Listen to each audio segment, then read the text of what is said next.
নমস্কার, welcome to electro hobby YouTube channel.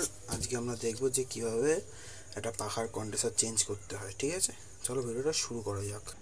পাখার condenser change করার আগে তোমাদের একবার একটা স্পিডটা দেখিয়ে দিই। তো এই যে লাইন দিচ্ছি, এবার স্পিডটা দেখো।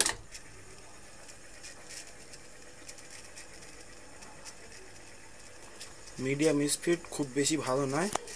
এবার নতুন একটা কন্ডেন্সার আছে, এই কন্ডেন্সারটা লাগিয়ে তোমাদের দেখাচ্ছি যে কেমন স্পিড হয়।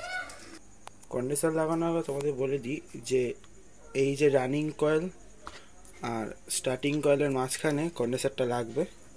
ঠিক আছে, যেমন দেখতে হবে যেমনটা আছে ঠিক তেমনটাই লাগাতে হবে, কিছু এদিক ওদিক করা যাবে না, তাহলে পাখার ওয়াইন্ডিং খারাপ হয়ে যেতে বা কয়েল উল্টো দিকেও ঘুরতে পারে। তো কন্ডেন্সার লাগানোর আগে তোমরা এই ফাইবার স্লিপ অবশ্যই লাগাবে, যাতে শর্ট সার্কিট হলেও এটার অনেকটা প্রোটেকশান পাওয়া যায়। তো আমাদের ক্যাপাসিটার লাগানো কমপ্লিট। এবার তোমাদের এটার স্পিডটা দেখিয়ে দিই। এই যে লাইন দিলাম, এই দেখো আগের দিয়ে অনেকটা স্পিড ইনক্রিজ হয়েছে।